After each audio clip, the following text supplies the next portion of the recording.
Donald Trump is not right. We have known this for a long time. We saw his cognitive decline play out again and again and again on the campaign trail. We're seeing it more and more in his presidency as well.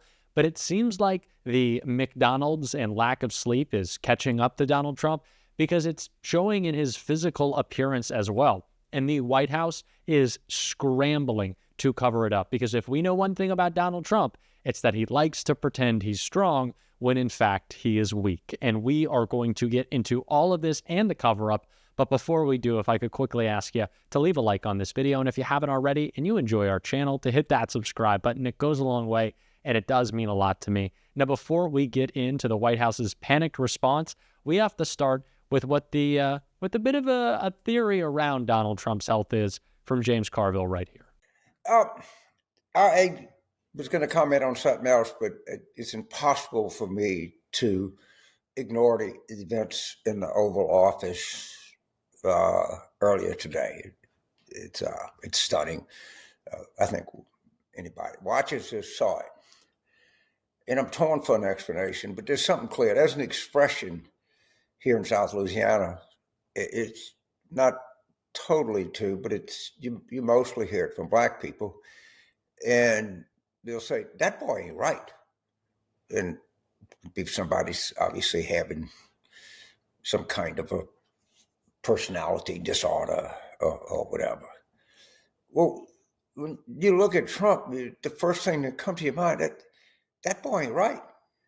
And we've seen so much and we've gotten so hoo-hard and all of the crazy things that he does, we've kind of become immune to him. Or, I mean, it's almost like a yawn. And this one just stuck out as something really, even by Trumpian standards, was hard to do something extraordinary. And us being rational people, us being people that believe in reason, are going to tend to wonder, what was the cause of this? What was the cause of this? A man who's obviously for a long time been in decline, who's fat, who doesn't sleep at night, who eats nothing but hamburgers and crap, who's almost 80 years old. There's a tendency to just ascribe it to the normal process of being overweight and having a bad diet and lack of sleep and accumulation of age. But I'm not sure that explains something as dramatic today. And I'm a guy, I like to ask questions. I like to speculate on things. That's why we have this YouTube channel. That's why you viewers and listeners, that's why we get along as well as we do. And I want to see the possibility that maybe I had a point considerably earlier than this when I pointed out on this very channel where Trump had red splotches on his hand, which I was told by any number of medical professionals that when you see that condition, the first thing that you suspect is syphilis. We know from any number of videos that his wife doesn't want to get in the same zip code as him. If you had a spouse that had syphilis, I'm not saying he does. I mean, let me be clear. I'm just asking questions. But what you saw is madness. And I don't mean madness like I'm mad at you, you mad at me, you didn't say this. I'm talking about madness like King George III kind of madness. And it could be a combination of being a fat fucking slob, which of course he is. It could be that he can't sleep at night because his beached whale body can't allow the circulation it needs. I don't know. I'm not a sleep specialist or a medical doctor. But I think we should revisit the possibility of a syphilis diagnosis. And I know a lot of people that watch this channel are some of you, or we get any number of MDs and professionals that are getting the comments, and some of you just well-informed citizens. But I don't think we can discount the fact that we saw was mad. I'm not gonna concede that I'm just asking questions. I'm just making an observation that everyone saw. This is not a show usually where we're doing what one might call a conspiracy. I don't think it is, though. I think it's, as Joe Rogan likes to say, just asking questions. And considering we never got a report after Donald Trump's assassination attempt of what his medical status was, we can only kind of believe that it's not so great, right? Especially when there are so many symptoms presenting themselves. And I've got two for you. The first was on Trump's hand. The second was in his legs. Let's take a look at the clip of his legs first.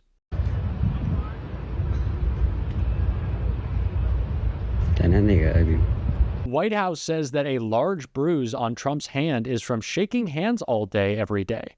The bruise on the back of the president's hand was visible during his visit with French President Emmanuel Macron at the White House. Here is that really gross image of Trump's hand. The White House is attributing a large bruise on the back of Donald Trump's hand to him shaking hands. The bruise was visible during Trump's visit with the French President Emmanuel Macron at the White House on Monday. President Trump is a man of the people, White House Press Secretary Carolyn Leavitt said, adding, his commitment is unwavering, and he proves that every single day.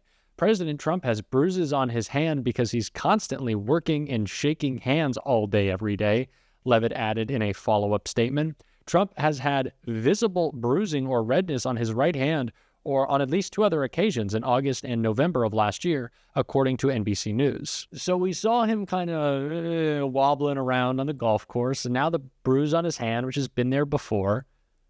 Why just now? You think he would be shaking more hands on the campaign trail. Why didn't we see it more on the campaign trail if this is just a bruise? Why was it red if it was just a bruise? I don't see a lot of red bruises. And again, we don't necessarily love to do the conspiracy thing on this channel, but it's not. We are just asking actual questions. All the media ever wanted to talk about when Joe Biden was president was his health, his mental fitness. Why can't we ask the same questions which don't get any answers? I think that's pretty fair. There seems like there are real health concerns here. Speaking of health concerns, it's not just Donald Trump. It's also RFK Jr., who seems fine, like the rest of the White House, ignoring health concerns and not talking to the media about them and letting them run free. And we're seeing that in a very scary way that Rachel Maddow covered right here. We are following the measles epidemic every day. I think there's 124 people who have contracted measles at this point, mainly in Gaines County, Texas. Mainly, we're told, in the Mennonite community. There are 2 people who have died, but we're watching it, and there are about 20 people hospitalized, mainly for quarantine. We're watching it. We put out a post on it yesterday, and we're going to continue to follow it. Local health authorities say it is not 2 people who have died. It is 1 person who has died, an unvaccinated school-age child. Why he thinks it's 2 people who have died and not 1, we don't know. Also, the people who are hospitalized are not being hospitalized for quarantine, as he described it, which makes it seem like they're fine. They're just being kept in a room, right? No, they've been hospitalized for respiratory distress and other serious and potential fatal symptoms of measles, which can kill you and which has already killed a child in this outbreak. Robert F. Kennedy Jr. wrote a whole book about the measles, in which he said that, quote, measles outbreaks have been fabricated to create fear. He wrote at the website of his anti-vaccine group that getting measles is actually good for you. He says it's good for your heart to get measles. Reduces the risk of some cancers and heart disease and stuff. It's great. Donald Trump put him in charge of Health and Human Services for the whole country. And that means he's in charge of taking care of this explosive measles outbreak in West Texas and New Mexico. Good call. Safe hands. This is incredibly scary. As I continue to say, The people in the Trump White House aren't just dangerous, they are dumb. Their incompetence is putting us in harm's way, and they honestly don't seem to care. And that's kind of the point. They love the distrust in government. Sure, they want people to like them, but being uncomfortable with institutions more broadly, that's the point. They want them to fall apart. They want people to resent their government. They want people to resent experts. They want to break up that trust in society.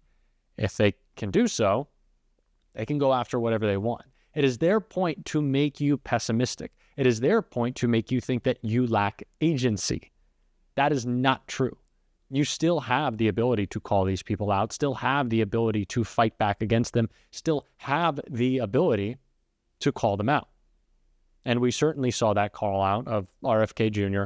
in a clip right here. Now, some of you are new to this committee and new to the Senate, so you may not know that I am the proud mother of a 36-year-old young man with severe cerebral palsy. And a day does not go by when I don't think about what did I do when I was pregnant with him that might have caused the hydrocephalus that has so impacted his life. So please do not suggest that anybody in this body of either political party doesn't want to know what the cause of autism is. Do you know how many friends I have with children who have autism? The problem with this witness's response on the autism cause and the relationship to vaccines is because he's relitigating and churning settled science so we can't go forward and find out what the cause of autism is and treat these kids and help these families. This absolutely needs more attention. I was worried about how Democrats would message against RFK Jr. because of the persona that's presented online of, we're going to make America healthy. And of course, that's a great ambition, but it's not the actual one that he has. Nothing could make America healthier than protecting settled science and investing in vaccines, not cutting off cancer research, Alzheimer's research. These things are not improving Americans' health. Attacking Medicaid, shutting down rural hospitals, certainly not. But I was worried about RFK Jr. because he presents himself that way. These very specific, localized examples will help us to combat that.